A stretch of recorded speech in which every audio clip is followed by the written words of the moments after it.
J'ai proposé les trois hypothèses de départ qui seulement-ci. La première, les principaux facteurs limitant la productivité dans la plaine de Rarosée seraient la perturbation climatique, aussi la carence en technologie moderne, l'insuffisance des infrastructures de transformation et de transport, la faible volonté politique dans la promotion de l'agriculture.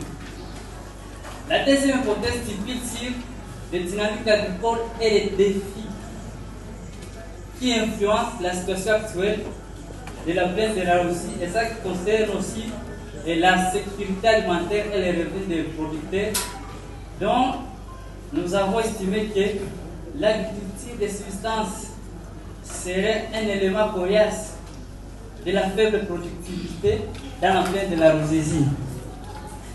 La troisième hypothèse qui a surmonté les défis, les stratégies Python pour surmonter les défis et promouvoir un développement durable serait d'adopter les technologies agricoles durables. Ainsi,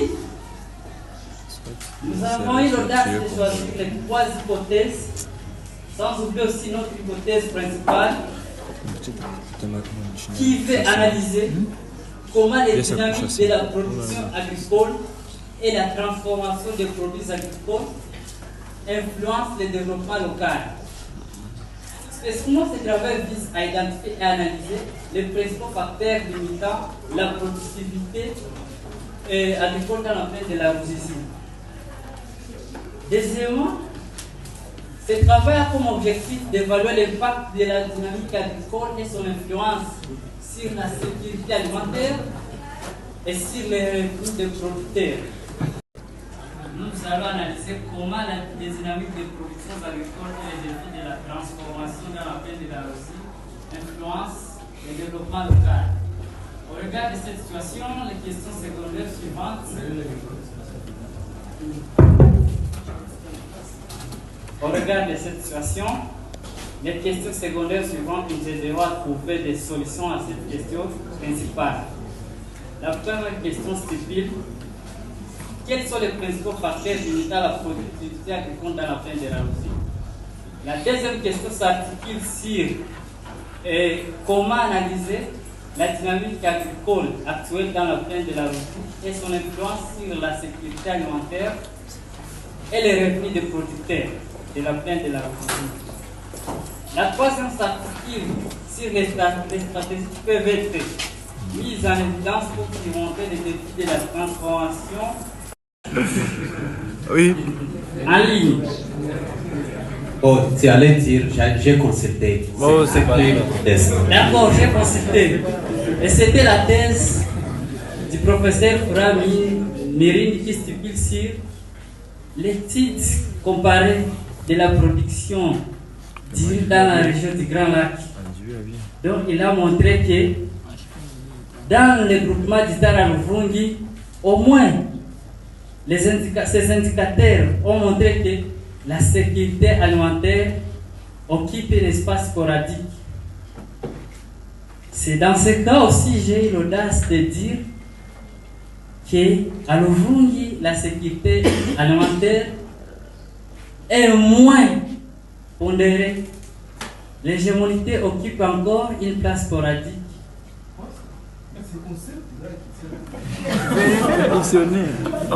C'est ce qui est minuscule. Voilà. Petit. Voilà.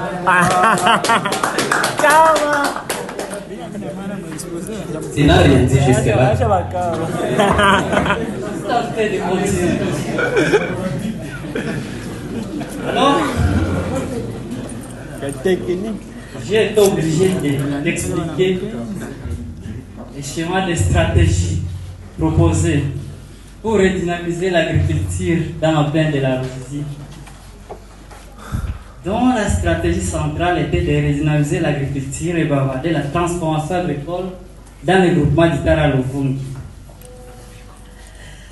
Ceci est pertinent, mais un peu coriace à réaliser, parce que en RDC, l'agriculture de subsistance occupe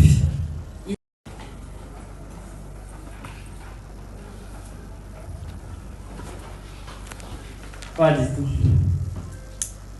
Tu ne l'as pas fait, il ne faut pas dire pas du tout. Page 48, enfants.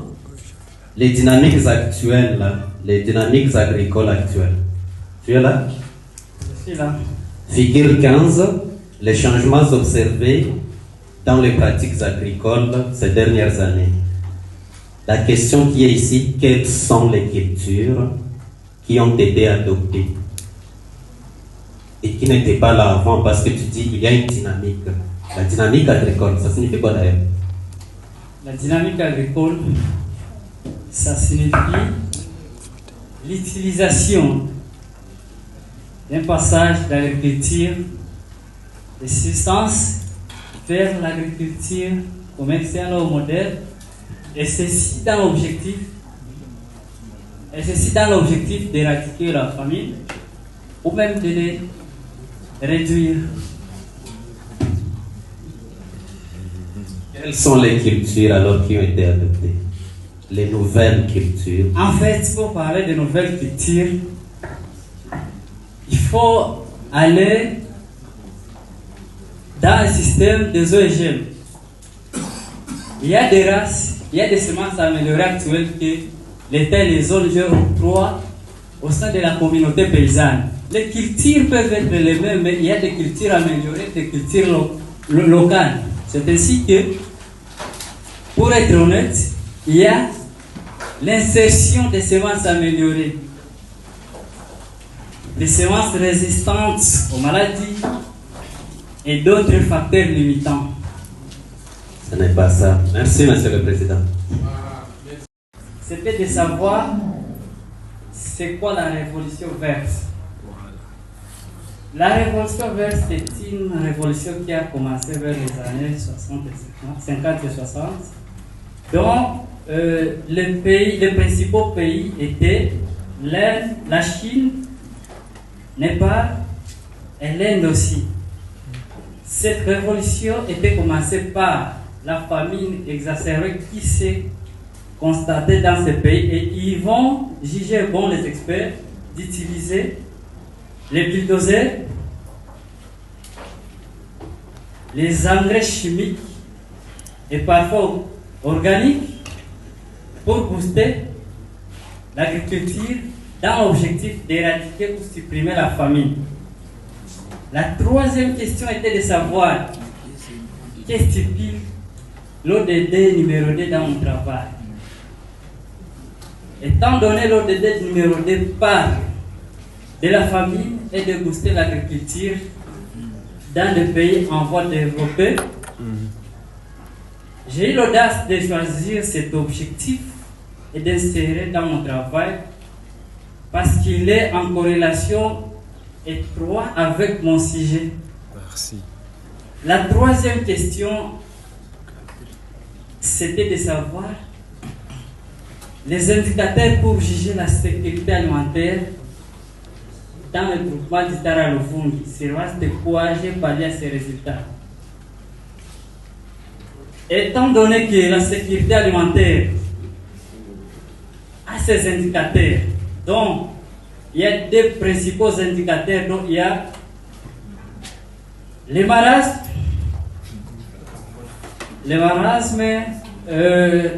et le kwashiorkor.